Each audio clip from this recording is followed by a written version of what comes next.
Kia ora and welcome to part 2 of the Sal's NBL Draft for 2020. Draft HQ has shifted location and very much vibe from Sky Studios to here in Parnell, Auckland, Sal's Pizzeria. Come on in, this is Draft HQ now. Dylan Boucher joins us, over 100-time Tall Black. Casey Frank, over 100-time Tall Black. And Justin Nelson, the general manager of the Sal's NBL, who's been the busiest man out there tonight, that's for sure. And me, Hugh Bain. So great to be here. We're going to go through rounds 6 through 12. But before we do that, fellas, should we quickly recap rounds 1 through 5? Sure. Should we do that? Right, so we'll run through it. First round first. The Nuggets started thing off. I don't think anyone was super surprised when Jordan Nato went as number 1. No, I certainly wasn't. No, as soon as he put his name in the hat for the draft, I feel like he was going to be the number 1 pick. Is that fair? He was the very last person to nominate for the draft, by the way. The very last person. He did tell me he was going to wait till the last minute to assess his options, and apparently he liked his options because number 1 is where you want to be. Absolutely. The Airs went with Daron Naroka, who's played for them before, Tom Bogdanovic. Great season for the Sharks last year and for the Breakers. To the Manawatu Jets, and then the GOAT, Nico Mcculloch, pops up. Back in quarantine for the Nelson Giants, Jack Salt for the Rams, Dom Kelman-Poto for the Bulls, and Isaiah Liafa for the Huskies. Any surprises in the first round? I mean, mildly surprised about Daron going in the second spot, you know, when you look at the talent there, but obviously Taranaki has some love with them and going for it. You know, the fact that he's played there previously and they're trying to build something with him in the future, you can understand it. Not that he's not a talented player, but with some of the other names on there and the positional need, we might have some questions about that. 6-week tournament, though, I mean, guy's a scorer. Gotta love speed. Absolutely. You know? One thing I know about Daron, he'll bounce back. Yeah. Absolutely. Into the second round we went. Tohi Smith-Milner, pre-selected by the Huskies. Smart pre-select. Taking a current Tall Black and an ANBL guy who played minutes for Melbourne United last year in the second round. Someone who's hungry too. You know, he's playing for a Australian National Basketball League contract. He's going to come out fired up, ready to compete. Sam Timmins, a guy we're all looking forward to seeing now. He's finished his college career. Taylor Brett was a pre-select for the Rams. Mike Karina returning to where he went to school, the Nelson Giants. Then Marcel Jones and Jared Kenny as well. And Hiram Harris, of course, for the Jets. Who's your pick of round 2, Dylan? Yeah, it's a tough one. I think, I actually think the Jets getting both, Tom Bogdanovic and Hiram Harris is a great duo. Yeah, it's a great duo to start your team with. And I'd say Tim McTammany sitting there probably rubbing his hands together getting those two. Jared Kenny, a steal. In the second round. A steal. Unbelievable. Of a guy you want to really set the tone for your franchise, I think him and Nico Mcculloch would be my top 2 picks for that. The fact that he was there at the end of the second round is really fortunate for them. You talk about Daron scorer alongside Marcel Jones. I mean, there's some points there. Absolutely. 2 of the most potent scorers in the league, probably. Yeah, and absolutely going to be unpredictable as well, which is going to be tough to guard. Pass the ball to the other guys. Yeah. That's what the other 3 are there for. Into the third round we go, and young Jordan Hunt was selected by the Nuggets. He's had big raps on him too in the last couple of weeks. He was a guy we were hearing in the build-up. A lot of teams talk about. Yeah. So the Nuggets will be happy to get him back to back with Jared Kenny. Great pickup. Shane Tamada to the Airs. Jaden Bazant now in our draft Jaden Bazant, I'll admit, is a guy I haven't heard too much about, but Dylan, you and Judd Flavel are very big on Jaden Bazant. Yeah, I mean, the kid's another scorer. He's in that same clone as Daron.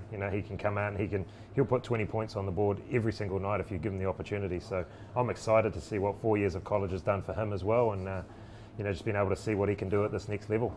And then Dane Brooks for the Giants. That's a great pickup. That's a great pickup, 1 for the Giants, because getting Dane Brooks in the third round I think is a really nice pick to complement. And 2 for Dane Brooks. So after the year he had last year with Taranaki, to then go and play for Fitch and alongside Nico Mcculloch. That's going to be a great 6 weeks of learning for him, Casey.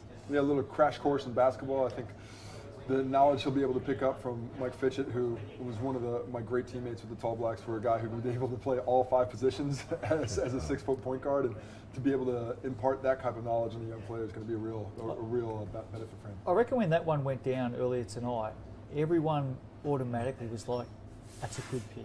It was a That's great a pick. really good pick. And so Justin's on a Zoom call with all the coaches or GMs, whoever's representing their team, and you said Fitch by far the calmest. Oh, he was, he was very calm throughout.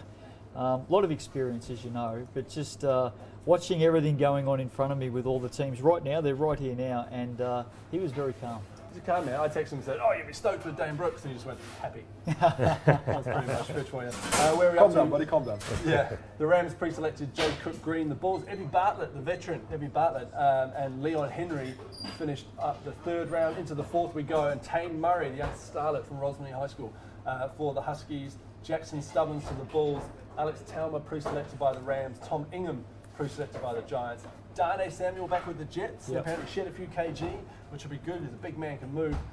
Ty Wynyard, speaking of a few kg with the Airs, hopefully he's in some good shape. And then Kane Keel. Now, I don't know much about Kane Keel, Dylan. Tell me about Kane Keel. He finished off fourth round, which is going to the Nuggets. Yeah, Auckland grammar boy. Again, very talented high school player in the Auckland region, and I coached against him actually in high school, and he was a hard man to stop. Definitely can score. 6'6", got a big frame on him. Again, done 4 years in college, and interested to see how I've seen him come back in scrimmage, and he's definitely got some skills.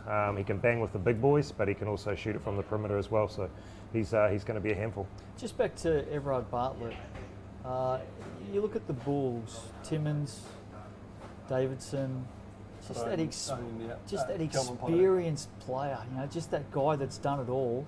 To be out there with those, those younger players, I think is a really smart get. Yeah, I think with him and Jackson Stubbins together in the being able to run the guard spots for them. I was watching some social media of Ev on a shooting machine, and still looks like he's got a sweet touch. So don't leave that man open. Whatever else he's lost, he has not lost that wetness with that left hand. Definitely not. And then to finish off the fifth round, the Nuggets started with local boy Josh Aitchison, the Airs Mitch Dance, the Jets Nick Fee, Josh Bloxham, the return of JB, Josh Bloxham, former teammate of yours with the Breakers during those championship years, to his local Nelson Giants. Sam Smith back with the Rams. Isaac Davidson, fresh from college, also younger brother of Tulfa and Panina, with the Bulls, and then Rashid Al-Khalim to the Huskies. Now this surprised me. I thought Rashid would get drafted. I wasn't expecting him in the fifth round. Obviously Kevin Bradshaw, who spent a year with Rashid in the Breakers organisation, knows more than me, and that's no surprise. But what do you make of Rashid Al-Khalim going at 35? That's a great pickup. These guys played social league together, so JB knows him well, as we do. We know what Rashid can do. He's got a good size, good athleticism, can flat out stroke it. And I'd say probably a lot of New Zealand don't know a lot about Rashid, but boy can hoop. He played at Florida. Florida. So he's played at a high level in college, and he's definitely can still ball, and he's in great shape. But what I like most about that pick is the interchangeability it's given that Huskies lineup. You've got a lot of guys across that front line who can play multiple positions. There's going to be a lot of switching defensively, and guys who can just interchange, which makes it a lot easier in this kind of truncated season to get things done in case there's an injury or something else. By the way, if you can hear the phone going off in the background, we are at Sal's Pizza. There's orders going on at the moment. Where is that pepperoni pizza we ordered There's earlier? people eating pizza over there. Yeah, it's great. We're in the hub of it in Parnell as well. Dylan mentioned Wednesday night social basketball. For those that don't know, there's one team on a Wednesday night at the North Shore Event Centre, Event Finder Stadium, I should say, that just likes to stack itself absolutely with former Tall Blakes and just does not care about anyone else. Just trying to have a nice run on a Wednesday night. Here we go. Well, two things. It is a nice run. You still can't play with us. It's a nice. Two, don't be mad at us that our friends are better than your friends. Choppers for life. Hayden Allen, just give me one shot, man. Come on. Anyway, the Choppers, they're a stacked team. And when they turned up with Kevin Browswell as a ring-in one day, that was it. It was over. Is anyone prepared to put a team at number one based on the opening five at the moment? Ooh. I'm sure the viewers would love to hear from you. Who you got, mate? I like what the Jets have done. I like how they've started. I think we can't dismiss the fact that the Canterbury Rams have solid. been trained. They've pre-selected everyone. Solid. They've been training for a while. They're going to come in hot. But it's a 6-week tournament. Everyone makes the playoffs. Yeah. So by week 5 or 6, once these guys have been playing 3 times a week with each other, can the Rams outlast the guys, the teams like the Nuggets, the Jets who have had those high picks? The Giants I like with Dane Brooks as well. What about the Nuggets with Nartai and JK? Absolutely. Great start. Great start with Jordan those two together. But you know what? I like Nelson. Maybe I'm just blinders by Mika Vekona, but Karina and Vekona up together in that front line. Dane Brooks with his athleticism, and I like Josh Bloxham coming back. He's a guy I've played with in the past, and he's another guy who really understands systems, understands his role, and knows how to make people around him better. Can I officially apologise for that free throw joke I made about Mika? No, can I? No, you can't.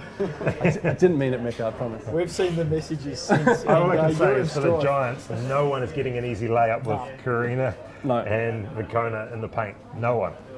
No. And those Huskies, we can't overlook the Huskies. To go back to about Leon Henry and Tane Murray, you know, the veteran to the youth. Tane Murray, there's going to be a lot of expectations on the young man going into this competition. Yeah, absolutely. Don't underestimate the Bulls as well. I like that guard, that guard setup they've got. Just very, very solid. I actually think it's going to come down to what players have been doing in isolation to see what shape these guys come in at. We've seen a few of them in scrimmages and on social media, but there's quite a few we haven't seen, and especially when we get to the next rounds, it's going to be what guys those are going to be key pieces to be able to come off the bench and be able to perform for their teams. And don't belittle the fact that these are coaches who might have a system that they had in place, but all the players they thought they were going to get, they might not have get it. Might not have gotten. So who's able to adjust their system to the talent that they have, let that bend like water, will have a great advantage. Hey, by the way, when this is all said and done in an hour and a half's time, trade window starts at 9 a.m. tomorrow morning. Trade. So if something hasn't gone well, trust me, the phones are ringing tomorrow morning. How long does the trade goes for 3 days, so it 3 goes till days. Sunday night. And you got too many guards, too many forwards. It's Do you on. think anyone's made any phone calls yet? I know for a fact that some teams leading up to all of this were talking about if this happens, if that happens, would you be open to? Wow. So who knows? Okay.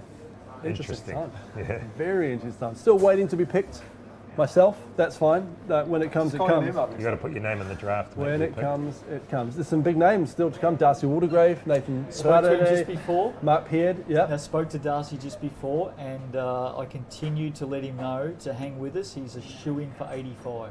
Pick 85, he's there. Conrad Ross as well. K-Dog. Tall black. K-Dog. He's another Wednesday night warrior these days. If you need a banger, Yeah. If you need a big body. No, then thank you. I don't want to bang with him. No, absolutely. Should we start in the 6th round? Yeah. let's do it. Let's get into the 6th round. The Huskies will kick us off. They're on the clock. I mean, we have pre-selects, of course, to go. So, Justin, I don't know how you want to do it. If you want us to rifle through pre-selects or just name them and talk about them. Yeah, I think get through the 6th round. There's some pre-selects in the 6th round, and there's some big players here and some really good players to talk about, including one player who a lot of people think is going to surprise us. This is my sneak of the draft, and we're going to get to him at the end of this round. But we're going to start with the Huskies, who have pre-selected Tanashi Mantambanatso.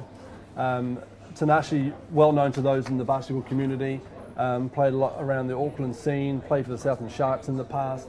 Just a real grinder, Tanashi, and I'm stoked he's found a spot in the South NBL for 2020. So he's going to play for the Auckland Huskies still. Yes, I mean, he was very disappointed. He obviously got a contract over in NBL 1, was headed to Australia. Very disappointed to obviously have that competition cancelled on him. So I know he's hungry, he's been training hard. He's played a great role for Southern Sharks off the bench. He's going to be given an added responsibility with the Huskies. So I'm sure he's chomping at the bit to get out there. And what I mean by grinder is that Tanashi drove from Auckland to Southland last year to go try out for Judd Flammel. Really? Yeah, that's the kind of commitment he's putting in to get on a team. So I'm stoked he's found a spot. Absolutely. He's still wearing the two-tone shoes. He came on in Southland against Wellington last year with one red shoe and one white shoe. And I didn't ask him if he'd bought 2 pairs and done that, or whether it was a thing. Think it was an accident? You think he got the wrong Nervous. shoe for the Maybe. I hate that. Didn't he have the two-tone hair last year as well? Yeah. Yes. I think he had a couple It's a bit of fun with his hair. Well, he's got a lot of flavor, and he's got a lot of work ethic. This guy's dedicated himself to the game for a long time. Yes, He he wants is. that opportunity, and hopefully he's able to take advantage of it this year. So he joins Rashid Alkaline, Kane Keel, Rashid Alkaline, Tane Murray, Leon Henry, Tohi Smith-Milner and Isaiah Liafa It's a good start. at the Auckland Huskies. A very Sure nice is. start for Kevin Braswell, who sits in isolation, picking his team. To the Bulls we go. Nick Barrow is the 6th round pick Wheelbarrow. for the Bulls. Big wheel. Guy we've both played with for many a year, very familiar with around Auckland. An officer of the law now, of course, so careful to put the cuffs on you. But what Yeah, he does he do will. with the cuffs is physically independent. He's always going to be in the right spot. He's always going to do the right thing, and he's a great team man.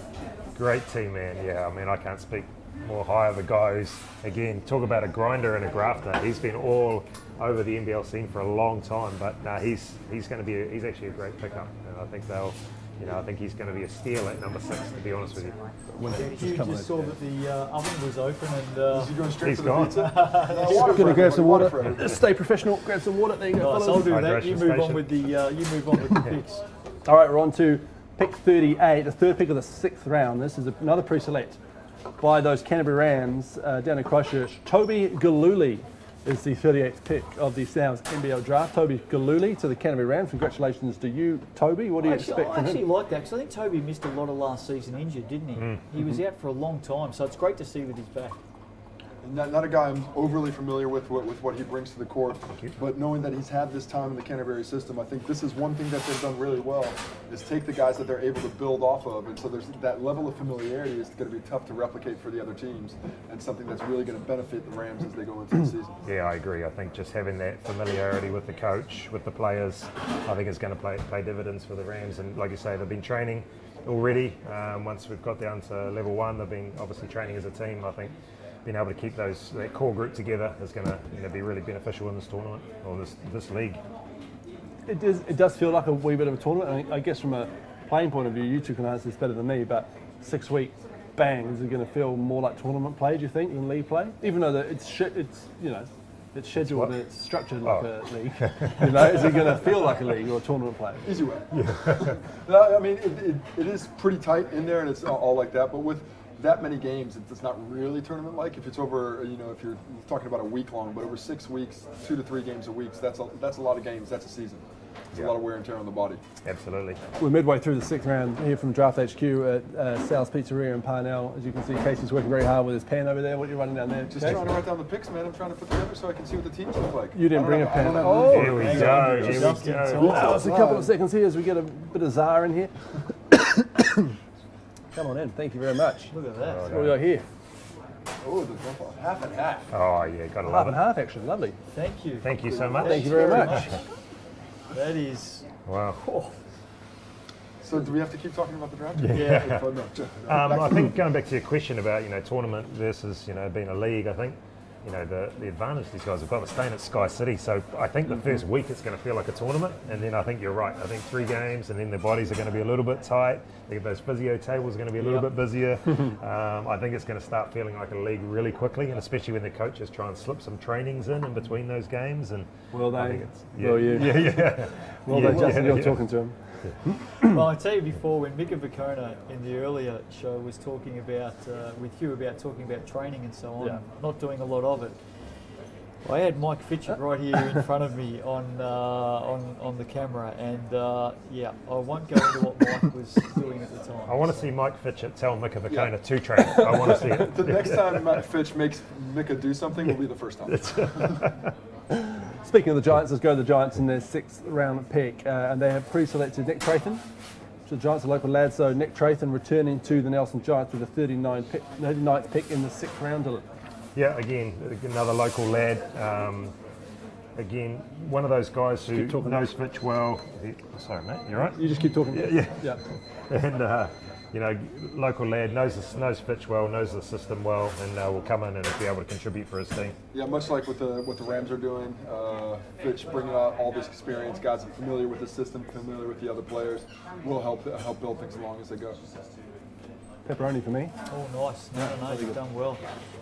Just watching Casey's eyes light up at the moment. It's a bit of both. To the 40th pick of the Souths NBL Draft, and this is to the Manawatu Jets, who've impressed so far with their pick.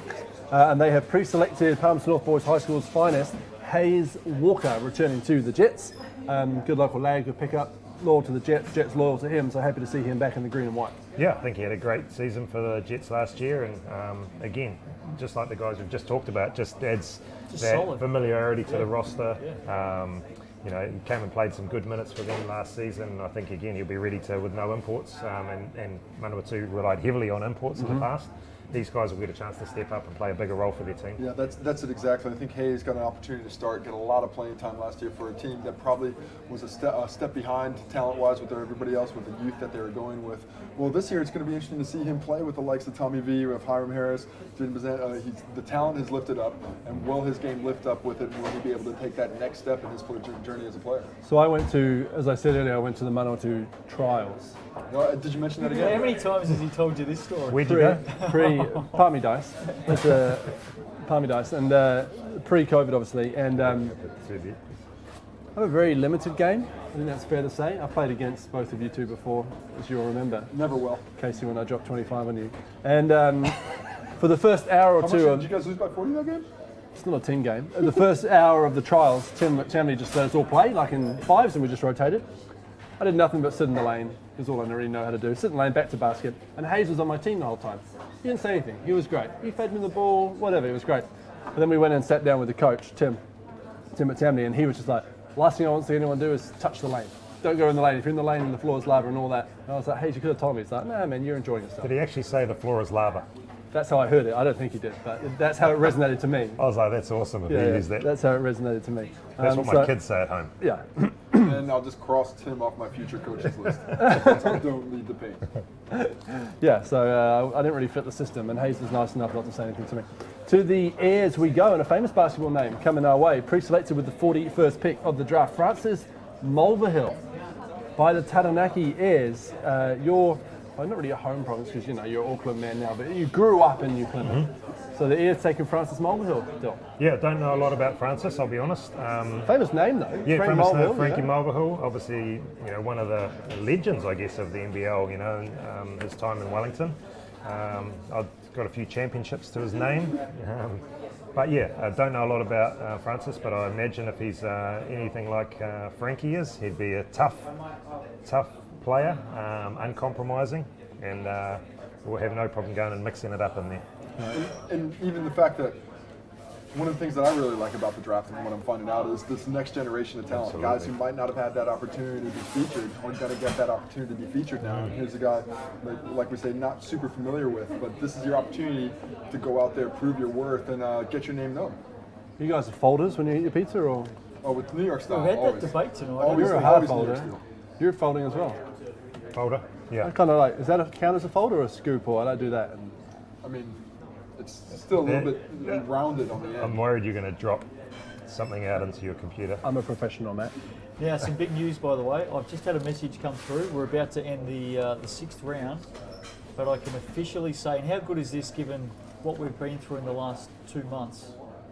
Tickets have just gone on sale.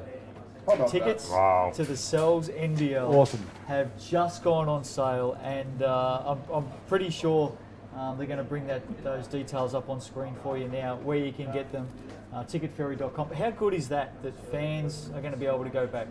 Oh, it's great. This is really what we play the game for. It's great to go in the gym and play for nobody else in front of and just test yourself. But when the crowd gets in there and they're cheering you on, it really does lift you to another level, and it just enables you to play to a level that you didn't know was possible. And those prices, by the way, that's 2 games a night. So you get both games, getting to see 4 teams. You know what it means now, though. Auckland. You got to get out Get there. out. Get out there, support some basketball. Yep. Right? We're the biggest city. We've got to get out there and support some We're hearing basketball. people are craving live sport. Now's your opportunity. This is the one. This is the one. Right, to finish off the 6th round, and this is my sleeper of the draft so far. And it's a pre-select, so I guess it's kind of unfair to call it a sleeper, but the Nuggets with the 42nd pick, the last pick of the 6th round, have pre-selected Benoit Heyman. Benoit Heyman. Now, Benoit, tough man to read a lot about. From what I gathered, Kiwi father, Swiss mother, and he's grown up in Otago. But because he's got a Swiss mother, Swiss passport, he's played the last season in the Swiss Premier League, starting for a Swiss Premier League team. He's 19 years old. That's great experience to be coming into this as a 6th round pick, playing in the Swiss Premier League. From the homework I did on him, he shoots 40% from the 3-point line. Yeah. That's someone who Good can stroke start. it. Yeah, it's a great It's not start. bad. It's not bad. Yeah, so if there's nothing else I expect from him, I expect him to knock down the 3 ball at a high clip. Getting him at the 6th pick, if he can shoot like that, it's going to be very, very valuable. Is he the official Smokey case? Is he the diamond? The sleeper. I don't know what we're talking about here. If I can talk about this on air. But once another guy that I'm not super familiar with, but if he's playing at a higher level over there. I mean, this is a league that Brendan Pollyblank played in, that Lindsay Tate played in, and both had success at, and were very effusive in praise when they came back from it. So if he's able to go over there, succeed at a young age, it really does say that it bode well for him when he's coming back and going to be able to play. And you look at the lineup that the Nuggets are putting together, there should be some opportunity for him to play. There's a lot of youth there to go along with some of the senior experience they have, so it's a nice blend that they're putting together at this point. So just to recap there, Hugh, Tinashe at 36 with the Huskies, Nick Burrow at 37 for the Bulls, Toby Gillooly 38 with the Rams, Nick Trathan 39 with the Giants, Hayes Walker 40 with the Jets, Francis Mulvihill 41 with the Airs, Benoit Heyman 42 with the Nuggets, and with that, I'm going to start talking to the folks here. Yeah, because we've got some live picks coming up, so we're going to take Justin's microphone down so we don't hear the... doesn't get blown. Our picks don't get blown by Justin giving away. Exactly, but he will feed us the odd live pick as they come through. On those Nuggets,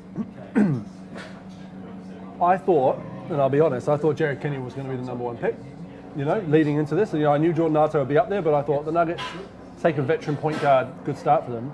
They've worked it where they've got him too, and Jordan Nato. They played it to perfection. They absolutely nailed it. Absolutely nailed it. I mean, Jordan Nato for me is someone, and I think you said it on Aircase, he's the Swiss Army knife of this league. He can play probably every position. He's probably the one player. The only other guy in New Zealand who probably is like that is Ruben Tarangi, and he's not playing in it. So Jordan Nato is the Swiss Army knife. He can play every position, and I probably think they probably thought, well, at worst he can play the point if we aren't able to get a good point guard. But to pick up Jared Kenny in the second round, what a steal! And then for me, obviously Jordan Hunt in the third round is a great pickup as well. And again, a lot of New Zealanders won't know a lot about him. Left New Zealand at a young age, at the end of high school to go to college, but people I'm talking to have got big reps on Hunt as well. Those Nuggets with their nice little light blue uniforms popping into this league, taking them by storm. Great start for them. Right, to the 7th round. And the Nuggets. Nuggets. Going to add another jersey to the collection? Oh, yeah. I'm getting a Nuggets jersey hard out. Yeah. Okay, to the 7th round, the 43rd pick. And it is the Nuggets who have pre-selected Darcy Knox. Darcy Knox, what do we know about young Darcy?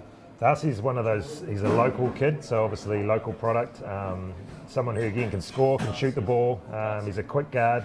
He's the sort of guy who, again, will be familiar with Brett Matahari and his coaching systems, but I'd say he's probably a guy down there who probably kills and torches their local leagues. I'm going out on a whim saying he's probably a guy he's probably dropping 30 a night on the social comp with probably Josh Aitchison, and they probably, again, looked at we need this local talent to stay here, and again, picking him up in the 7th round is a great pickup.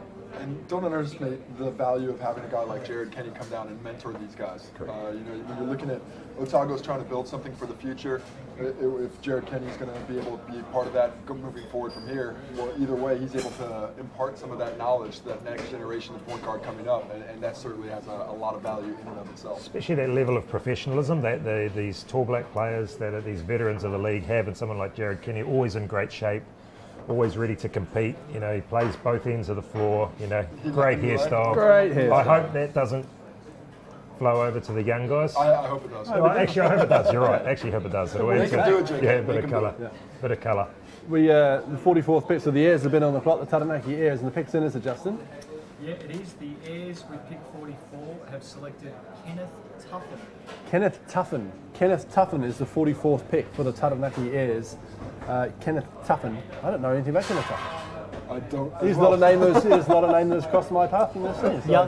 Young bloke out of Wellington, I believe, has been at college over in the Philippines. Okay. Wow. Okay. Great. So that Wellington-Philippine connection has come up a few times down in San. We always saw that. Francis Mulvihill apparently has played over there as well. So some pipeline that's sending players over there and apparently improving them and sending back. So it'd be great to see a little bit more of him. Yeah, obviously with having the likes of Tab Baldwin and Sparky Dickel over in the Philippines, I wonder if there is becoming more of a pathway, I guess, for these young New Zealand kids leaving high school to go over and go to college over in the Philippines and go pro as well. That's the other thing. There is some big money to be made in the Philippines. And certainly, like one of the most basketball mad, one of the most basketball mad fan bases on the planet. Really is. Are the Filipinos. So I think Justin will tell us he's already had conversations with Filipino TV who want to take the New Zealand NBL live on TV. They need their hoops fixed. They certainly do need that. Well, shout out to Sparky Dickel if he is watching over in the Philippines. Interim head coach of the Filipino national team at the moment. That's a phenomenal achievement for a Kiwi, which I feel is gone underrated over here or underreported over here in New Zealand. One of our greatest ever players. Yeah, agree. I think it's a huge achievement. And it's if he can continue to be the head coach of that national team again, it paves a very good pathway for him as a coach going forward. All right, to the 45th pick of the 7th round, pre-select is won by the Manawatu Jets, Tia Tamata Frost, who was all set to be their co-captain this year, along with Jackson Stubbins, who's now going to be a Franklin Bull. So I wonder if Tia's going to take on captaincy duties solo or share it maybe alongside someone like Tom Bogdanovic. But Tia Tamata Frost will wear his beloved green and white for the Jets this year. I think we saw this one coming, right? Yeah, I think it was a pretty obvious one. I certainly, when it came through as a pre-select, I certainly wasn't surprised at all. Again, the guy like we've talked about in the earlier rounds, a guy that knows Tim well, knows the systems well. Like I say, was the co-captain of the team. He'll be able to come and contribute straight away and know exactly what the coach wants. Yeah, it's nice to see Tim keep going with that youth movement. You know, even though they've added some talent with some of the tall blacks and Hiram Harrison, Tom Vodanovich, good guys who are tall black locals and Hiram, but to be able to blend that with some of the youthful players, and this is one of the great benefits of this system, is getting those local guys in Palmy, getting to play with these guys who have that higher level of professionalism and experience and share some of that knowledge. Yeah. Another team that's doing that is next on the clock, and that is the Nelson Giants, who with the 46th pick have pre-selected Riley Benjamin, local lad from Nelson who we've seen wear the blue and white before, and always has a long time been around, grown up really around the Nelson Giants team. So another unsurprising pre-selection there from Mike Pritchard and the Giants. Yeah, I think Mike, like Tim, has gone very local. Really rewarded his young guys that have probably spent a lot of time on the bench in the NBL, that deserve their minutes and deserve to prove that they belong in this league. And Riley's one of those players, and it's good for him to be rewarded for his dedication to the Giants uniform. I should say right now that for the first time tonight, the Rams are on the clock with a live pick. This will be the first time they haven't pre-selected, I believe. Am I off there? No, this will be the first time they haven't pre-selected the Canterbury Rams. Is the pick in? The pick is in for the Rams with pick 47 in the 7th round. The Rams have selected Jack Exeter. Jack Exeter is a local lad, isn't he? Jack Exeter. So Mick Downer rewarding guys who really have been training and in training with the Rams for a long time now, pre-pandemic. And since we've hit level 2 as well. So Jack Exeter to the Rams. We haven't spoken too much about the Rams. What do you make of what they've done? And it hasn't been a lot, apart from the pre-selection. Most of their work was done in the pre-selection window, but what have we made of it, Casey? Well, you look at the team that they had together last year outside of imports. They've really just switched out Karina for Jack Salt, who, I think Mike's a really talented offensive player. I think Jack can give him another level of physicality inside. He's got a bigger body, probably defends the rim a little bit better than that, so they'll probably tighten up defensively, still be that physical team they were last year, but certainly just trying to build on what they had last season. You know, being able to get to the semifinals, really close to hosting a home final, which is something they had their heart set on. They were broken, but they've reloaded. They're coming back with a lot of the same guys to try and take that next step. Yeah, certainly, like we talked about with a lot of the veterans in this league, Jack Salt brings a level of professionalism, obviously with his 4 years at Virginia. Got hampered with injury coming straight out of college, but they talk about his level of professionalism around the young guys and the stretching before training, the being at training early, being there and getting his workouts in before the team starts. All that kind of thing starts rubbing off on guys like Jack Exeter, and those guys start learning how to be full-time pros. And I think it's so important with a team like the Rams that have been able to be established for so long. I'm really glad Jack picked up a lot of that in the States, because I did not teach him a lot of that last year in Waikato. Surprising. Weird that. Well, I've heard, Case, from younger Tall Blacks that have played under your stewardship, is perhaps you were more of a Let's see how this goes. Bully? No, more of a, I didn't say that. Jeez. More of a, this is how we do it, either for the Auckland or the Wellington. That's how we do it off the court. This is how, I'm the guy, come along with me for a bit of fun, I'll get you involved. Is that fair? I'd like to think I did a bit of both. Yeah? I'm sure you would. There's whatever else happens, the most important thing is to get on the court and play as hard as you can at all times. Which you definitely did. Whatever else is going anywhere else, I think if you can take care of that part, that's probably the most important. He was a very good leader on and off the court. Let's just say that. All right, to the 48th pick of the South's NBL Draft, the penultimate pick of the 7th round, and it's the Franklin Bulls who have pre-selected Joel Vaiangana. What do we know about Joel? Joel is a talent. I saw Joel running around last week, and he looked in great shape, best shape I've seen him. I played with him on the Rangers. Again, a 6'8", 6'9", big, that's got a good frame about him. Lefty, can shoot the three. He's going to surprise everyone. He can stroke that thing, and he was stroking it the day I saw him play. So we can say that if he wasn't pre-selected by the Bulls in the 7th round, someone else would have drafted him by now. Oh, absolutely. We know that for a fact. No doubt.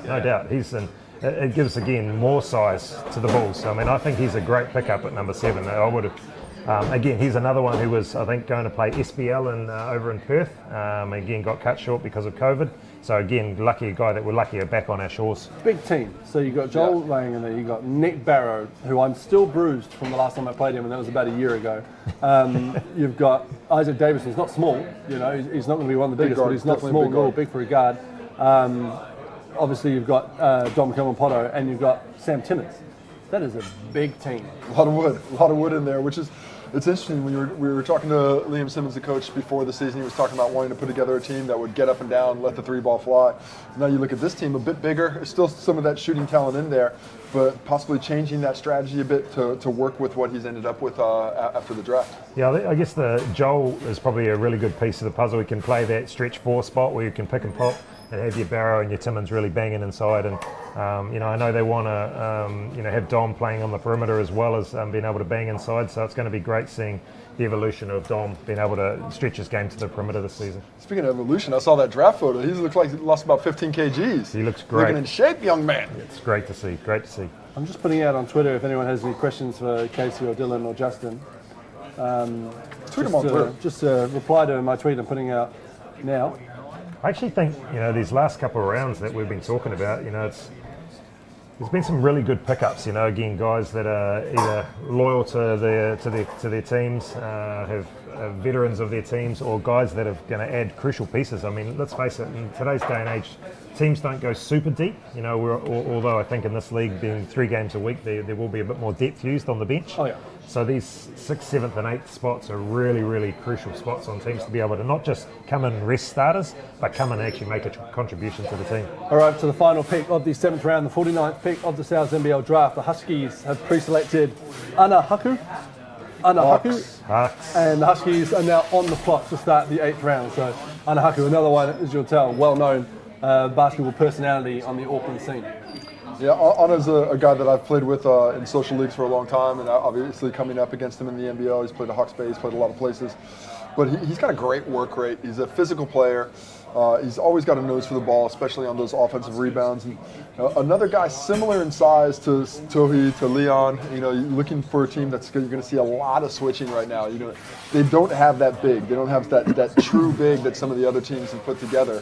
So you're going to see a smaller team using their quickness, and Anna's a guy who can certainly play in that and contribute. He's a great teammate. He's another one who he'll encourage. He won't worry about his minutes. Just when he gets his opportunity, he'll come in and he'll go 100%, and he'll be able to make big contributions out there. Great defender, like Casey said, good size. Former high school MVP, Nationals MVP when Rosmini won their first championship. So is a proven winner, knows how to win. But what I like about him is he just goes hard when he's out there, just plays his guts out. So I think we're at the end of a round, so I'll quickly go through some questions that have come through already. Will the league consider the draft format in the future seasons? Well, Justin's busy talking to the coaches, so it's probably one for him. But what I will say is that it's a tough one to do. It's all good in the NBA if being told you have to go and live there or live there, and here's $10 million. A little bit different at the level we operate at, to tell a young man where he has to go and live, what if he has family and kids. So it's a little bit, as terrible as the circumstances are that we have found ourselves in this year, it's also, an opportunity to do something like this that we'd never get to do. There would need to be a level of remuneration that would have to come into that, but possibly it's a way that you can divide up talent, especially some youthful talent that wants to get in the league. I'm sure that the league is looking at all sorts of things, given that the interest in the game that this has shown everybody. Everybody's really peeked into this one, but at the end of the day, it comes down to that, and some guys will take a lot of money to move to other places. And one more for this one is from John Paxson. That was from Bradley Nathan Cole. The John Paxson? The John Paxson. Who is Casey's favourite Marvel character? Ooh, my favourite Marvel character. This is going to take ages. Can you answer later on? Growing up, coming up, it was always Spider-Man. Spider-Man was always my number one. Spider-Man and Punisher together were probably those two. The light and the real good guy, the real dark guy. I could go a little bit more in depth, but I'll pull it back there because we are talking about the draft. Great. We're going to get to Benny the Hammer Valentine's question soon, because Big Benny the Hammer fan. No questions from Benny. The Huskies pick is in to start the 8th round. If we can put Justin's microphone up, and Justin, tell us the 50th pick of the draft. Yep, pick 50 is in. It's the Auckland Huskies, and it is Johnny Fasalai. Johnny Fasalai. is okay. pick number 50. We are now waiting for the Franklin Bulls. The Bulls, at pick you are on 51. the clock with the 51st pick. Johnny Fesselay, Dylan, you guys, good reaction from you too. Tell us about him. Well, one of the strongest dudes. Very familiar with. Played with him, played against him. He's someone you don't want to run into in the paint. He's gonna protect the paint. But again, a good athlete. He's got a nice touch around the hoop. He'll give that inside presence, I think, that the Huskies need. And with Casey talked about it. It's a very perimeter-oriented team and not much size. Fest certainly takes that to another level. I mean, I'm not running into Toby Smith-Miller and remembering it. That's going to yeah as well. If you bounce off him and hit Johnny Fesselay, you're in trouble. Pinball around Johnny and Toby. Johnny's been a guy who's been around for a long time. Played with us in Auckland back in the day when he was a very young player in the mid-2000s. When he was first coming up, and here's a guy who completely transformed his body. He was long, he was lanky, and a leaper when he first came up around, I think it was 04, 05, and playing with us. But now you see him, he's a true power forward, a lot of strength, but hasn't lost that shooting touch. And so a nice pickup at this point, and a guy who, while a bit mercurial, he can have those ups and downs. When he is playing his best, he's certainly going to be somebody who can add to it. And brings a bit of veteranship to the, if that's even a word. Veteran leadership. Veteran leadership to the team. For someone who was almost the epitome of veteran leadership, you'd think you'd know the word veteranship isn't one. I've made the word up, so it's a word. Your word. Yeah, You've claimed your word. Yeah. If you look it up. Do we have a pick? He's got a picture of you in the dictionary. Do we have a pick in? We do. Pick in. The 51st pick of the draft, the Franklin Bulls select. The Franklin Bulls with pick 51 have selected Nico Mcculloch. Nico Mcculloch. Now this is an interesting name. I've had lots of people get in touch, and I know you have too, Dylan, asking about him, what shape he's in, where he's at, if he's in the draft or not. So sought after name. Yeah, sought after, again, very good young player. I haven't seen him play for a few years, but certainly was a talented player at a younger age. So I'm not familiar with where he's at right now, and I believe he was at college, and I'm not sure whether, I think in his final year he didn't play, and whether he had an injury, but I'd be really interested to see him play. It is always interesting to see the guys who come back from that college experience, because it's another world. For some guys, it builds them up. For other guys, that experience breaks them, and they need to come back to New Zealand and get in an environment that they're more comfortable in, more comfortable playing in. And so you see some of the guys who've gone over, and a guy like Thomas Abercrombie is a perfect example. Went to the States, didn't find that level of success, wasn't able to adapt to that environment, but came back and has become one of the great tall blacks, one of the great breakers of all time. So you look at the stats sometimes in the States, what guys have done, it doesn't exactly belie what their abilities are going to be in the future. Pick is in with the 52nd pick. The Canterbury Rams have done their deliberations. And there's a live pick for the Rams, their second one of the night. It is. It's a live pick for the Canterbury Rams, and they've gone to the deep south with Tom Carey. Oh, Tom Carey, a guy we saw around the league for the last couple of years. So Tom Carey joins the Canterbury Rams, stays with the South Island team. And it's good news to see him, a recognisable name pop up in the 8th round as well. Yeah, another talented youngster, probably 19 years old, played on New Zealand junior teams, played Southland Sharks for probably the last 4 years. He's probably been playing there since he was 14 or something. But again, tough point guard, again, can shoot the ball, can do a bit of everything. And again, he's someone who will really be looking at getting some minutes and be able to come and contribute, having played behind, talented American point guards in the past, and certainly not being able to get the minutes that he wants. Yeah, when you speak about the Southland Sharks not being in the competition, well, a lot of these teams are being able to, because the Sharks have done a great job of developing talent the last few seasons. And these young guys who weren't able to get a chance there because of the level of talent they had at the top end of that roster are now going to be filtered out throughout the league, get a taste of playing, get a taste of responsibility that can really come through. And it's going to be excellent to see. Pick is in as well, because we have a pre-select up next from the Nelson Giants with the 53rd pick. They pre-selected Tyson Aolopatia, who was part of the Giants roster last year as well, and another local lad for Mike Fitchett to pick up. Yeah, I watched this Tyson play at I think it was under-19 Nationals last year, and dynamic point guard, just smooth. He's one of those players you watch and the game looks easy to him. Very small though, so I'm interested to see whether his size, whether he struggles with his height, being able to play against the taller players, but certainly at the junior level, very dominant player, and he's just a smooth shooter, smooth game, very good at using the pick and rolls. He's got a great choice in Mika Vakona and Mike Karina to be able to use pick and rolls, so being able to play off those two is going to be fun for him. We'll move on to the next pick, 54 for the Jets, which is also a pre-select. Ashton McQueen to the Manawatu Jets, returning after playing for them last season as well. Made some good strides last season under Tim McChamley with the Jets, Ashton. So, Casey, good to see another local lad back there. Yeah, most definitely. I think Tim's really taken it upon himself. Tim McChamley, the coach down in Palmerston North and from Manawatu, has taken it upon himself to develop that next level of player. Here's another example of that, and doing a nice job of blending in some of that new talent, but you still see a lot of guys that have been around there.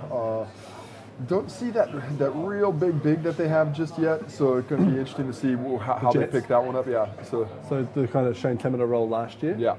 I mean, Darnay Samuel, not small, but not an out. But not that center position. Yeah. So you're looking at the way that they're putting their team together. The paint is lava, Casey. Yeah, the paint is lava. Floor is lava, my friends. Well, Tommy V, he's going to have a lot of pressure on him to control that paint defensively, but the physicality at the wings, it's looking good right now. Let's hope it's only lava on offense, not on defense.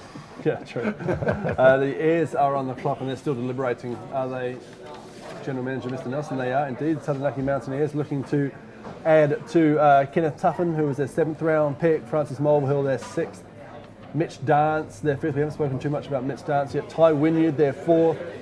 Shane Temera, they took in the 3rd round. Marcel Jones was their pre-select in the 2nd round. And Drone Rokawa was their number 2 overall pick. So what do you make of this Airs thing? While we wait for the Airs, I'll ask you a couple more questions that have come through on Twitter. Keep firing them through. Benny the Hammer Valentine. I said no to Benny. Okay. If you could take any NZNBL player in their prime, who would you pick? I guess he's asking who's the greatest NZNBL player of all time.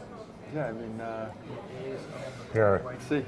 Yeah, you can't really go past Pero. Pero won 9 championships, plus 2 as a coach. You won 9 championships. Well, when you're talking about in your prime, we're talking about for 1 year. So it's the highest peak that we said, right? I mean, he said NZNBL. Is Lindsay Tate in this conversation? He's certainly, most definitely. There's a lot of guys in this conversation. Yeah, definitely. Even guys like Paul DeWinnie-Turner, Paul Henade, Can we Stan Hill? Stan Hill, Maybe we go Stan Hill. Sparky Dickel, Conrad Ross, Glenn Denham. And if you're talking about in their prime, I mean, Kirk Penny played in the NBL. It didn't coincide with his prime. So did Stephen Adams. Yeah, so he was a heck of a roommate on the road. So did Sean Marks. Tory Craig? Tory Craig. Yeah, we've got that NBA talent coming through. Great question, Benny, but we don't have an answer. Guy Williams has replied Josh Pace. Josh Pace. Much like Dill, if anybody asks me who I'm going to take, am I on the team? I'll take P. I'll take PC. Yeah. We'll go from there. Is the pick in? The pick is in. Justin Nelson, tell us who the Taranaki Mountaineers have taken at pick 55. They have taken Denham Brook. Denham Brook. Now, he was a Super City Ranger last year, the ill-fated Super City Rangers. So good to see him ill-fated back in the tough season, eh, Dill? I wasn't there last year. Sorry. That's why I was. So Denham Brook, good to see Denham Brook back in the league this year with the Taranaki Air. Yeah, he's a guy who played college ball in Hawaii. Again, great athlete. Big body, so again he gives them a bit of size inside, but a great athlete. Like, he's a guy who's really springy. He'll get up and dunk it on you. And we played against him in the Mexicali League, so it was he's a good solid player, good pickup, especially this late. Being able to get a quality player like him, it's a good pickup. The 56th pick of the draft is a pre-select by the Otago Nuggets. Local lad Richard Roger. Now this is a young man who comes with a lot of props to his name. Does Richard Roger? Justin, you've been hearing a fair bit about him as well over the last couple of days. So the Nuggets have added Richard Roger to their roster, and we go into the 9th round with the Nuggets on the clock as well with a live pick. Yeah, while they do that, Richie Rogers made a lot of news down in Dunedin. Local guy, but he's another like Kenneth Tuffin, who's been over in the Philippines going to university over there. Should we do some questions while the Nuggets find their pick as well? Tory Craig, someone answered Tory Craig as well. Everett Devendorf was another one. That spark was great that season. Best sales menu item? Is it the pepperoni wheel? The wheels we just had. the pepperoni wheel might be my favorite. Yeah, that was you can't go wrong with pepperoni slice. Yeah. Oh yeah, Mitchell Smith says the pizza's getting cold, guys. So guys, dig in. It's true. It is. He's very okay. If you insist. Keep firing your questions through to any of us really, and we'll get into it. And the pick is in, is it, Justin? The pick is in for the Otago Nuggets to start the 9th round of the Sal's NBL Draft. The 57th pick overall, the Otago Nuggets select. They have selected with pick 57, Sam Arua. Sam Arua. Well, there's another Super City Ranger from last year as well. So that's another. Nuggets, good pick up for the Nuggets down at 9th as well with the 57th pick. The Taranaki Airs are on the clock, by the way, as the snake draft continues. Sounded good, Dylan. I'll let you finish your mouthful. Yeah. And now go. You can't help but think that Josh Aitchison had played a part in this, being a 3-on-3 guy, and Sam being a 3-on-3 guy. Yeah, 100%. Sam is a beast. He's a guy you do not want to get in front of on a basketball court. Again, big body, but just a good athlete.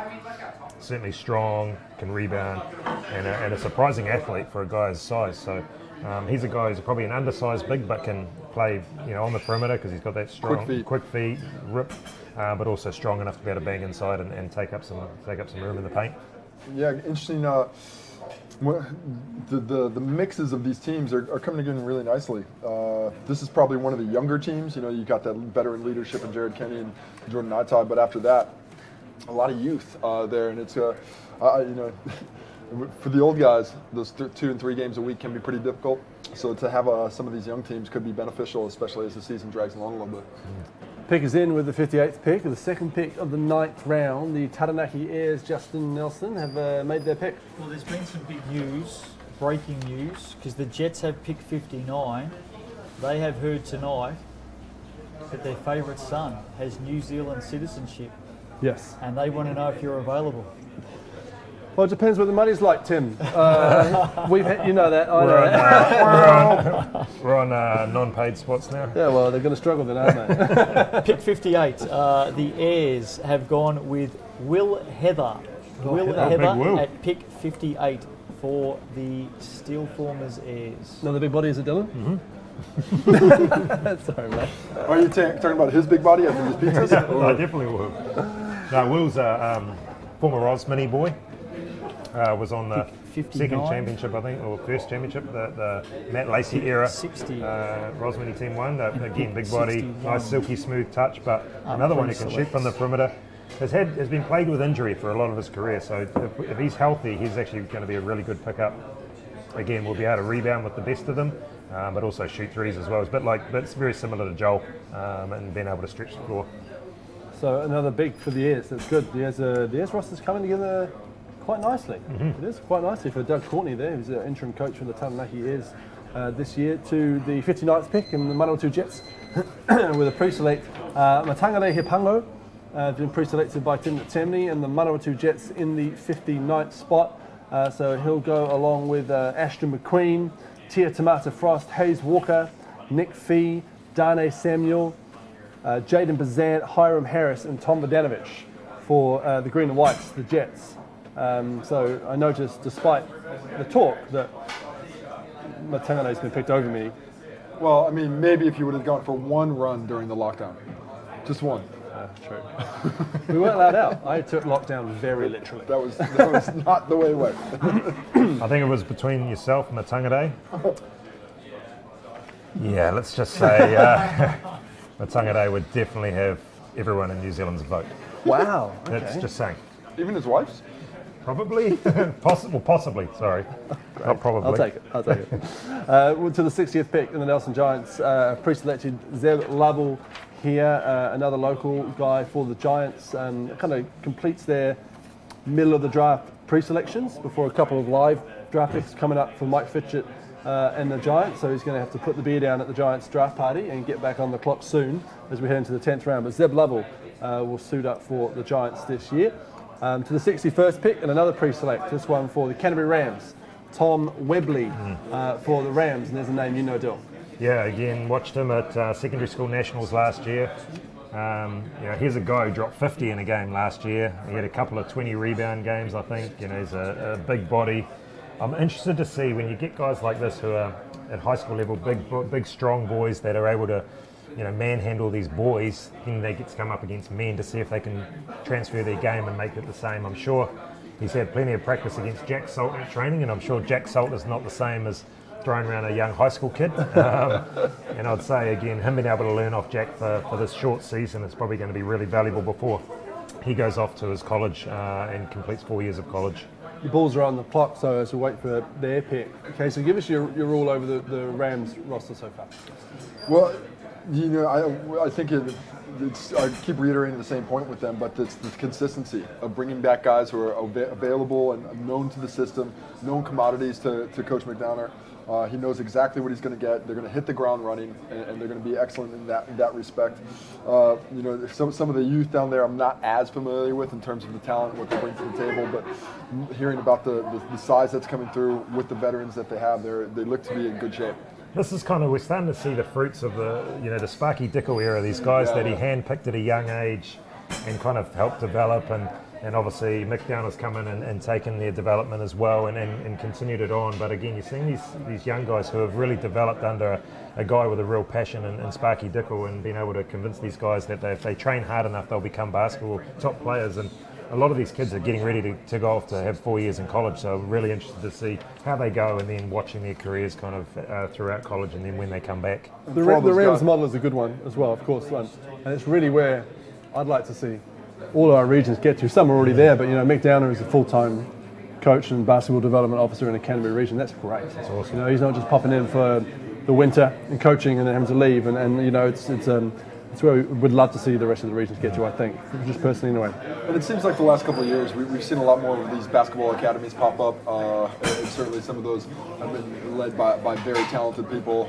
Southland this year was going to be Rob Beveridge, you know, until it couldn't be. So. And sharing about how Mark Dickel has really gone down there, first down in Dunedin, teaching up the young players there, then moving up to Christchurch and doing the same. To get that level of expertise, that level of training, I mean, Sparky as a teammate, while he would drive you insane if he was your roommate, was a guy who understood the game so well and was such a great communicator of it, especially on the court, telling people and explaining to them why the things that he was asking to do was done. Just over half an hour to go and just over 3 rounds to go. The Bulls pick is in. Telling us to speed up? I'm just giving, keeping an eye. I've been told off already on Twitter once to rushing the first draft, which was out of my control, I will say. But NZ, Franklin Bulls with pick 62. Yep, the Bulls pick Connor Woodbridge, the 62nd pick of the Sal's NBL Draft to the Franklin Bulls. The penultimate pick of the 9th round is Connor Woodbridge. Do not leave him open. That's one advice I'll give to all the teams. This boy can flat out stroke it. Again, someone we're familiar with from playing against in the social leagues, and again, another guy who's had success on the 3-on-3 circuit. But he can flat out stroke it, so you do not want to leave him open. Into the 63rd pick in the end of the 9th round, the Huskies. The Huskies have pre-selected Marvin Williams Dunn. And this is interesting. We spoke about during the first 5 picks on the live broadcast on Sky Sport, how this rivalry is forming between the Huskies and the Bulls already. And this is one of those players. I mentioned Leon Henry making the switch from one team to the other. Well, Marvin Williams Dunn essentially did the same thing, didn't he, Dylan? Yeah, he was, I believe he was under contract with the Bulls in the old format. But obviously with Marvin, very unique situation here, having Matt Lacey as the GM of the Huskies, being his high school coach, coached him probably since probably year 7 or year 8. Having that, not only coached him but also a family friend, I think that those ties were obviously strong, and being able to lure him to the Huskies, and I think it's a really good pickup again, dynamic point guard. Question for you, Justin, from Craig Tucker. Looking forward to established stars mixing it up with young players. Do you know if there will be player awards? First of all, this one's for you. Will there be player awards, MVP, defensive player, etc.? And then to you two, who's your potential MVP and defensive player, maybe rookie of the year so far from the draft? Yeah, great question. Thanks for setting that through. So the Sky City MVP, and we'll be doing that similar to last season. So all the votes, the coaches will vote after every single game, and we'll publish the votes after every single game. So you'll get a running leaderboard for the Sky City MVP every single night. And then we'll have an All-Star 5 as well and a couple of other awards. But the Sky City MVP will be the big one. Who's going to win it? Who's your favourite so far? For the MVP, I think with what's going to be on his shoulders, I like Jordan Naitai. I think he's ready to take that leap, take that next level offensively, and show that he's capable of leading from the front on a team. The years that he's been successful in Wellington, he's never had to be the number one scoring option. He's never had to be the best player, and I see him taking that upon himself and really developing with that one. Yeah, I know. I agree. I think Jordan is actually going to be MVP, and the reason I know he's been training twice a day through COVID. He's hungry. Again, he's playing for a contract in the ANBL. I heard he's been training down with Stephen Adams, some of it down in Wellington, yeah, absolutely. I mean, Yeah. he's a consummate pro. He's a guy that any team should want to pick up because he's great with his leadership. He's an ultimate professional. He does all the little things on the court, but he also can be your superstar as well and come out and really perform. And that's the Jordan Nata, like Casey said, we don't see for the Breakers. But one thing that was really telling for me last year with the Breakers was that Dan Shamir came in, and we didn't see Jordan to start the season, but he worked his way into almost Dan's primary defender. You know, Jordan was looking after the best players in all those other NBL teams. A lot of point guards, and he did not disgrace himself at all. So, great to see Jordan Nata. So. Defensive player? Who we got for defensive player? Well, Jack Salt's the obvious one, but I don't want you don't put too much pressure on Jack. He hasn't played basketball for a long time, but he's certainly coming in with that defensive reputation. Is that fair? Yeah, I'll go Jared Kenny. I think as a defensive guard, I think a lot of rewards for me for the Nuggets. Well, you're just giving the Nuggets the MVP and the Defensive Player of the Year. Let's not forget that with the Southern Huskies last year, and they had some scorers. Marcel was still about a 20 and 10 player.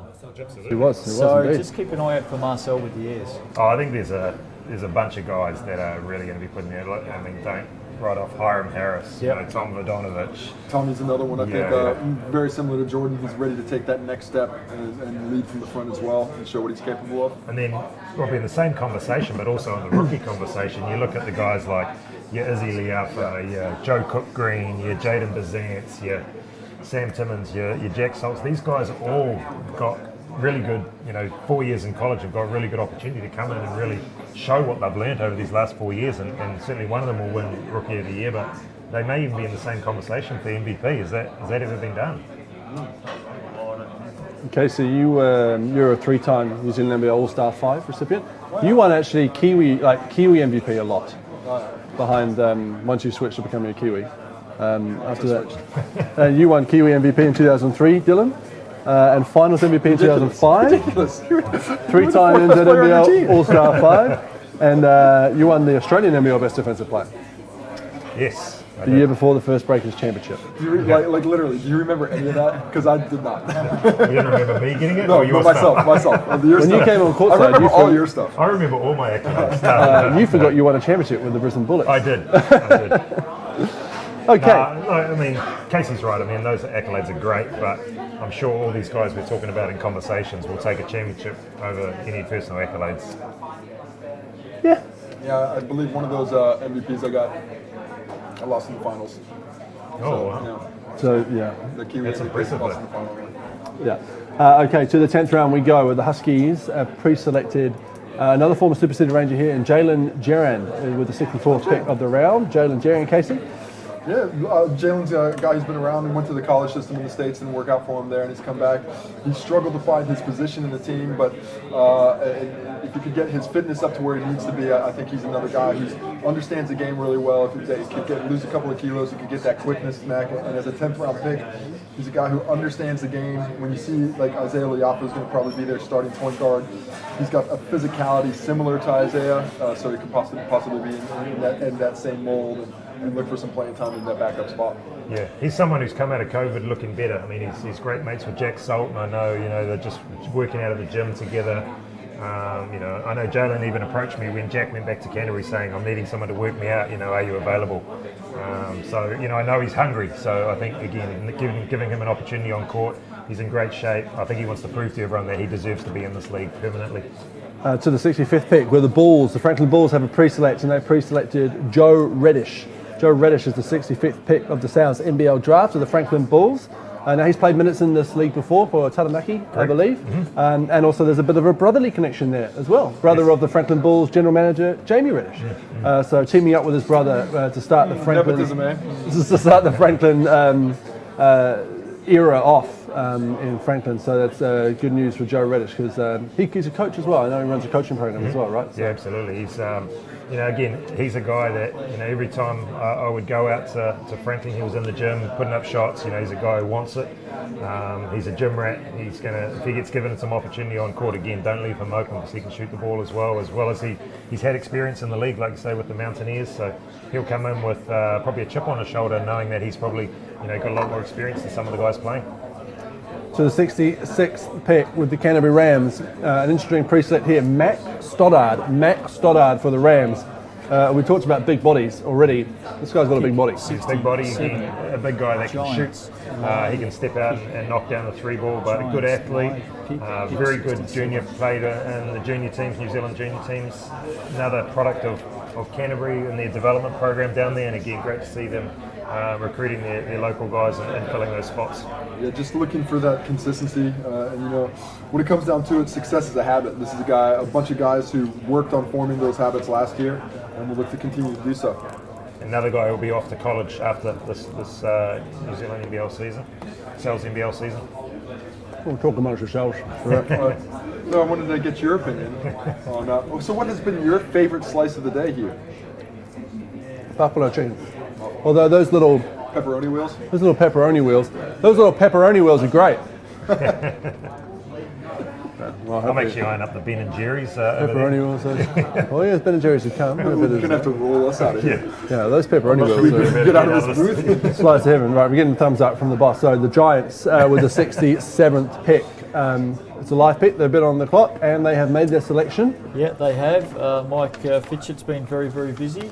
The Giants with pick 67 have selected Thane O'Leary. Thane O'Leary in the 10th round. That's semi-steal there for. It sure is. For Mike Fitchett and the Giants. 68. Before we get into positives about Thane O'Leary, and this isn't super negative, but can we just remember the time that he got absolutely jammed on last year against the Huskies? Never mad at anybody who gets dunked on, because that means they were playing defense. Absolutely, not mad at him at all, but that was a huge dunk from the Huskies, and Thane O'Leary happened to be under the hoop when it happened. But stoked he's going to be back in the league this year, playing for Mike Fitchett. Guy gets drafted to bring up when he gets dunked on. Sorry, Thane. Immediately. Sorry, Thane. It's because I haven't got a pepperoni wheel. I'm getting a bit grouchy.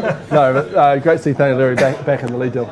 I mean, I think this is a steal this late in the draft. Absolutely, it's a steal. You know, I actually thought he was going to be drafted a lot higher. Has he been forgotten about? Is he just a guy who slipped off the radar? Clearly not for Mike Fitchett. Mike Fitchett's sitting there going, this guy still hasn't gone. Again, brings a good bit of size to the Giants. You know, gives guys like Karina and Vicona some backup minutes to be able to play. But I put him in that same mould as Nick Barrow. He's a guy when you run into him, you know you've run into him, and he hurts you, but it's not on purpose. It's just he's a big man, and he's not afraid to be able to lay some wood on you when you come in the paint. And for a guy that size with that much heft to him, really light on his feet. He is. He's got excellent footwork. When you see him catching the ball on the post or on the perimeter, he's able to really rotate around the defense well without putting the ball on the floor. And a pretty soft touch as well. He does. Good hands. Jets are on the clock. Still waiting for the pick. Oh, the pick's in. Pick's in for the Manawatu Jets with the 68th pick in the Sal's NBL Draft. Live from Sal's Pizzeria in Parnell. The Jets with pick 68, and I do apologise if I'm pronouncing this the incorrect way. Pick 68 to the Jets. Josiah Larasi. Former teammate of mine. Finally. Oh, here we go. You guys talking about all your teammates throughout the years. Josiah Larasi, Northside Knight. You guys played against him. Yes. Long flowing. Yep. Yeah, I think he's cut it now over lockdown. But yeah, I know he trialled for the Manawatu Jets. I don't know if you guys know, but I went down and trialled for the Manawatu Jets earlier this year. Really? You? Yeah, I was there. Amazing. Did you make it? I made it to Palmerston North. Yeah, I made it all the way down there. Josiah Larasi was down there seriously trialling for the Jets, and he was one of the guys who made it in on the day.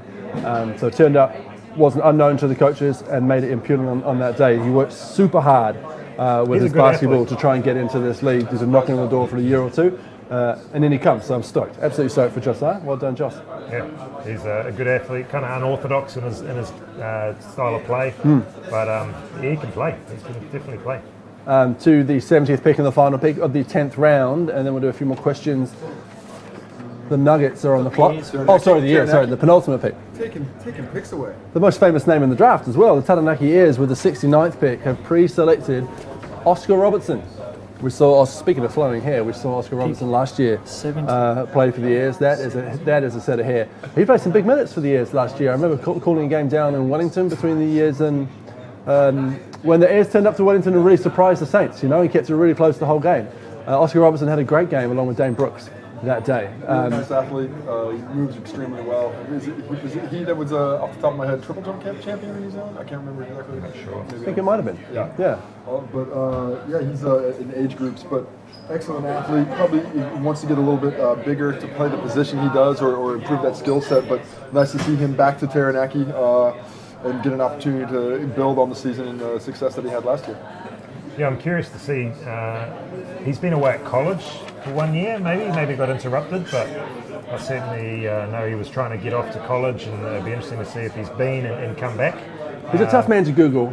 He's a tough man to Google. Because the other Oscar Robertson pops up ahead, all right? Especially when you do Oscar Robertson basketball. Yeah, exactly. It doesn't help at all. Normally that helps, not this time. Yeah, but it's good to see Oscar back, and it's just good to see the Airs again, and so many of the teams going with young local guys. It's awesome. You know, it's awesome it's great to see.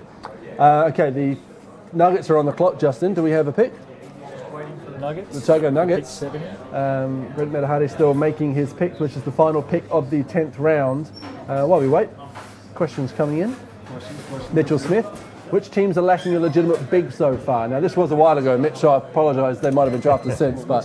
Let's see. I think when we're looking around, not a ton of bigs for the Otago Nuggets in the truest sense of the word. I know the Huskies is one that before they picked up, but even their bigs are sort of more in the 4 spot.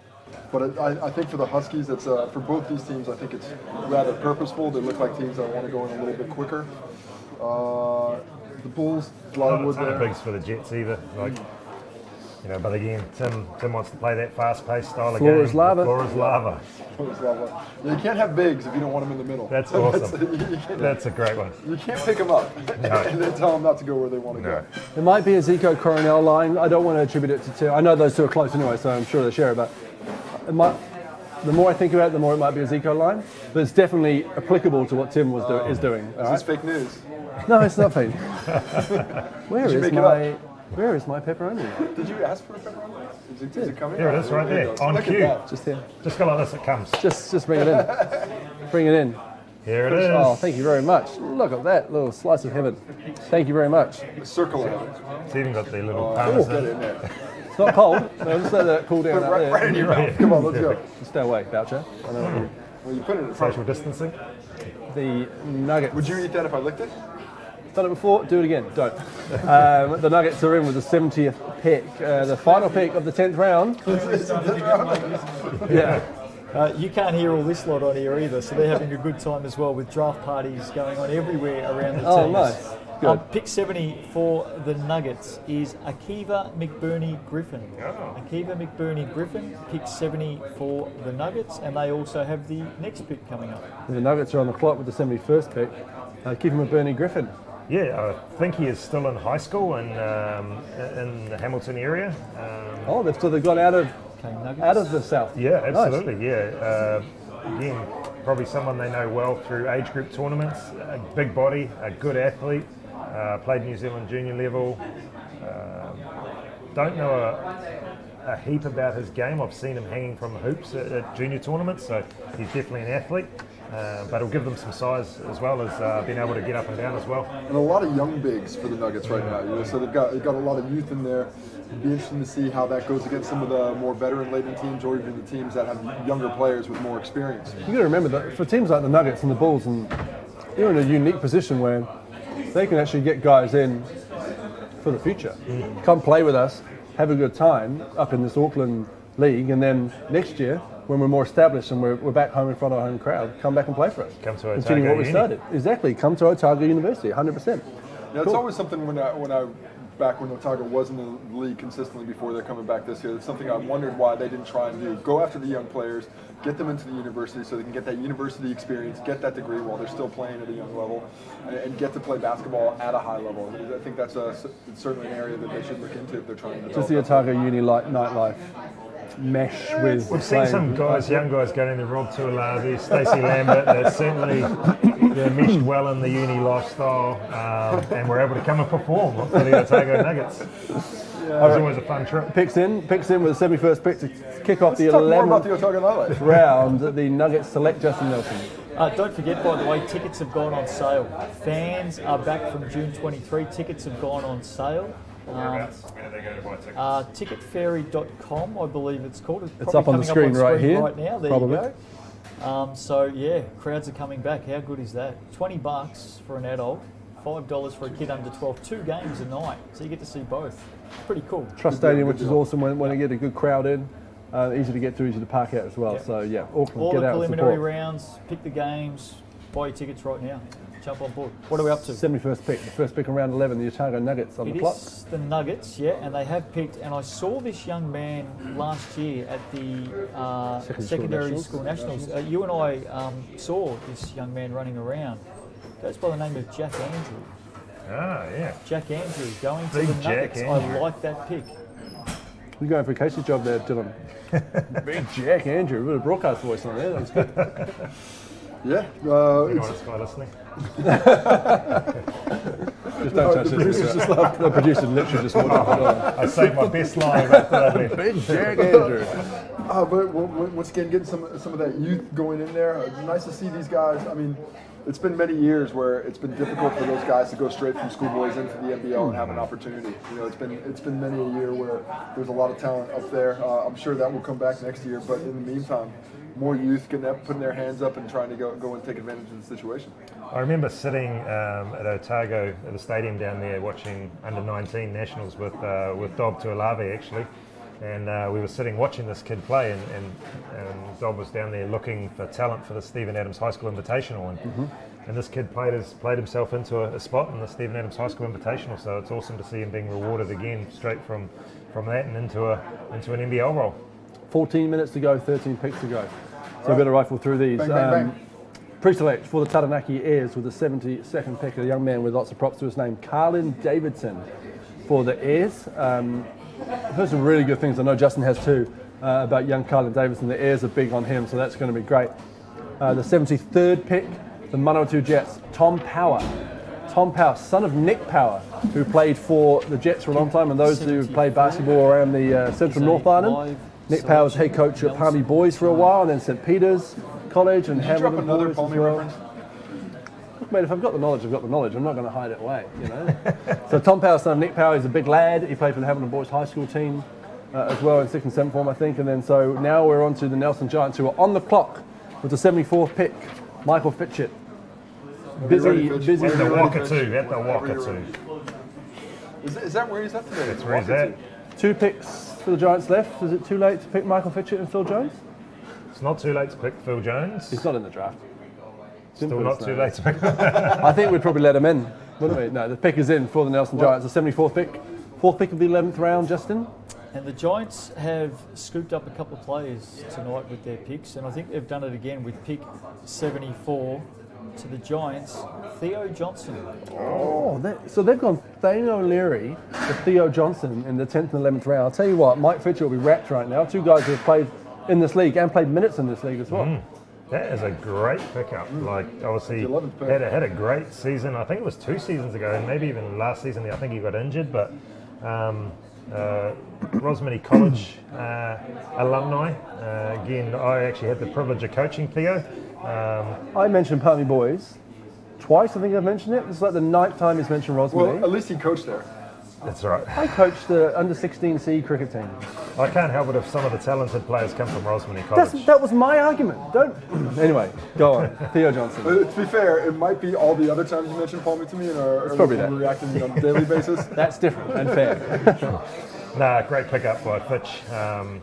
Just again, guy who's played some really good minutes in the NBL. Probably hungry to prove that he deserves more minutes with no imports around. So he'll be good. Good pickup.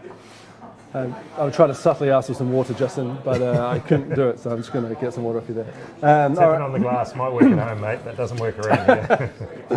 To the 75th pick, the Canterbury Rams have pre-selected Ben Carlisle-Smith. Now, this is a young man I know colleges are looking at as well, and he's looking to head on to the college game. So the Rams have got him, local lad as well. So they'll be very happy. He's going to go and learn from Mick Downer, one of the best to learn from in the country at the moment. So good pickup for the Rams. Yeah, a good athlete. Again, very slight. Doesn't have a huge build to him, but great athlete. Great at attacking the hoop. Another product from the Canterbury region that's going to be heading off to college. So I'm really interested to see this kid can get out and run the floor and fly. So he's a good pickup. And what a great opportunity for all these guys just before they go to the United States to play at a high level, get this basketball education. 6 weeks when that's all you have to think about. You're going to come in, you're going to work, you're going to be staying at the hotel. And even though most of these guys you'll be around your team, I do feel like it's going to be a very big family environment. There's going to be a lot of knowledge being dispersed. Basketball camp. Players. Yeah. I mean, what an opportunity. 84 players all sitting in the same hotel. Could go back. Sky City? Surely not. That's my own thought process back to the This is why Casey's not in the draft, right? He had to self-restraint. To the 76th pick, and the Bulls have pre-selected Chris McIntosh. This is a handy pick in the 11th round, formerly of Dilworth College. Chris is one of the tougher guys on a Wednesday night up here in the Prems League on social. You know, he goes well against you fellas, eh? Yeah, not a lot of people will probably know. Chris is not a household name, but he's certainly, he's accustomed to dropping 30 points a night, and again, not a guy you want to leave open from the 3-point line. Scouting report for all you teams out there: do not leave him open. And the Bulls have got a few of these guys on their roster that you leave these guys open, they're going to knock it down. Well, Liam Simmons is the coach of the team. He did say multiple times during the preseason that I want to have teams that everybody needs to be able to shoot. We're going to get up and down. We're going to let it fly. And he's putting together that roster. So much so, I had a conversation with Nick Barrow, and he was screaming at Nick Barrow to shoot threes, and Nick was like, "I've never ever had a coach scream at me to tell me to shoot threes." So I've seen Nick, coaches yell at him when he looked at the rim. That's right, yeah. I've seen that. Good on you, Nick. Get some shots up. Okay, to the 77th pick, and the Huskies have pre-selected kind of similar mould in terms of a local Auckland guy known around the chats, Nick Brophy. Played for the Rangers last year, was playing in the league before that as well. Another guy who just is a constant pain in the ass whenever you play him on a Wednesday night, and is certainly going to contribute for the Huskies. I was actually a bit surprised that Nick didn't get greater opportunity last year with the Rangers. He's still a young player. I guess he would be in his early 20s now. But a guy that I've played with as he's grown up on the shore there. But I've seen quite a bit of him, and nice to see him hopefully get an opportunity with the Huskies. But once again, a guy who can really shoot it, puts in a lot of effort on defense, and a lot of youthful enthusiasm in that body. To the 12th round we go. Just before we start that, I'm just going to see if there's any more questions. Last chance to get some questions in. Someone said Nick Horvath is a player they'd like to take out of their prime, pick in their prime. Very good. Horvath was tough, man. He was a walking double-double at all times, and double-double quite often turned to 20-20. Yeah, So There's a nice. You two have a nice friendship, you and Nick Horvath. Definitely. Because you're friends, but it also, when you were playing, you were vying for that one naturalised spot. Yet you've come out of it as good mates. Yeah, needed really made us go play through every injury we had and almost kill ourselves when we were trying to make the Tall Blacks for the World Cup in 2014. But Nick's a great guy. It's a very cerebral guy, obviously a guy who went to Duke. But he's a guy I have a lot of time for, and I'm glad to be able to stay in touch with. To the 12th round we go, and the Huskies tip it all off with a pre-select. We're into the last 7 picks of the draft. The Auckland Huskies pre-select Nathan Wilson to start the 12th round. Dylan, tell us about Nathan Wilson. Nate is a high flyer. Again, he's a guy, if you go in the paint and put it up light, he's sending that thing to the stands. He's going to catch some people, he's going to surprise some people. But he's the kind of guy who does all the little things on a team to make a team better. He doesn't need the ball in his hands to contribute. He's a great defender. He can guard probably 1 through 5. Like someone like Jack Salt will try and muscle him up, but he's still got that athleticism to catch you late, and we've played against him in the Mexicali League. He's a guy that he doesn't look like much looking at him, but he does so much on a basketball court that makes his teams better. And to the 79th pick of the draft, the second pick of the 12th round, and the Bulls select Drew Leo. Now, Dylan, I heard you talk about Drew Leo a couple of days ago. A guy you threw a surprise good pick up in the 12th round. Very good pickup. A guy a lot of people won't know about because he's played the last couple of years in Canada, I think. Actually played with his father and back in the Auckland Stars days. But he's a guy who's been playing the last couple of years in Canada. Is touted really highly to go to a top level college, but just a really good one-on-one player. Not many guys can stay in front of him, so it's going to be really interesting to watch him take it to that next level. But he's certainly got the skill set to be able to do it. Peter Pokai, player that Justin Ludley said he'd like to pick out of the great back picks. Absolutely right. The Rams are on the clock with their final pick of the Sales NBL Draft, the 80th pick. Still waiting for the pick to come in from Mick Downer, aren't we? I guess we can start looking through some teams, guys, because we're running out of time. So, I mean, Casey, while I announce the Rams pick, you start looking through the Huskies. Dylan, start looking through the Bulls. I want to get your pick soon. So the Rams pick Justin Nelson with their final pick of the draft is? Yeah, it is in. And can I just say that we've had a great time listening to the background of you three guys tonight. Can I just send a very special cheerio to everyone back in Australia. There's a lot of people tuning in from Australia watching G'day, the mate. Sal's NBL G'day. draft night, and in particular my hometown in Melbourne, where AFL kicks off tonight. AFL kicks off Go the tonight. Tigers. I'm happy. Judd Flavel, who's been a big part of this process on our NBL panel with both Dylan and yourself, Hugh. He's watching on at the moment, so a very good evening to Judd Flavel in Melbourne now, lives in Melbourne with the family. There's a guy. Some more push-ups, Jody. There's a guy I'd pick out in his prime as well. Absolutely. Defensive powerhouse. Judd Flavel. And I'll tell you what, he took this stuff seriously, didn't he? He put in a lot of hours, which was great. He doesn't take seriously. Pick number 80 for the Wheeler Motor Company Canterbury Rams, Mason Whittaker. Mason Whittaker. Do you know much about Mason Whittaker, Dylan? I don't know a lot about Mason Whittaker, no. He's one to look up, absolutely. Sorry, Mason, but congratulations. Hey, congratulations. My guess I is think he's a local lad. lad. Yeah. And second to form are the Canterbury Rams. To the 81st pick, we go to the Nelson Giants, and they've pre-selected Toby Gillooly. Toby Gillooly, another local guy from Mike Fitchett, to slide into that final pick for the Giants. Now, we've got these last couple of pre-selects out the way before we finish with the Nuggets and the live pick, and quickly talk through the teams before we have to go. So with the 82nd pick, the Mulvihill 2 Jets have selected Caleb Mullins. And this is a guy Tim McTamney I know is very, very high on. Thinks he's going to contribute, even from that 12th pick. He's going to contribute for their team. He's going to play 12 guys? Well, he doesn't, you know. I'm just sorry, Hugh. Sorry, that was more a joke for Tim. I'm sure is watching. And with the 83rd pick, the Airs have pre-selected Baxter Fenwick. Baxter Fenwick was their final pick. So while we wait for the Nuggets to make the final pick of the draft, Mr. Irrelevant, that's what they say in America. Don't ever got me, isn't it? I don't know what you're talking I thought Isaiah Thomas was Mr. Irrelevant when he was the final pick of the draft. about. Isaiah Thomas. They don't do it in the NBA because there's only 2 rounds. It was Mr. Irrelevant in the NFL draft when there used to be 12 rounds. Okay. Well, we've got 12 rounds. That's what it used to go, but yeah.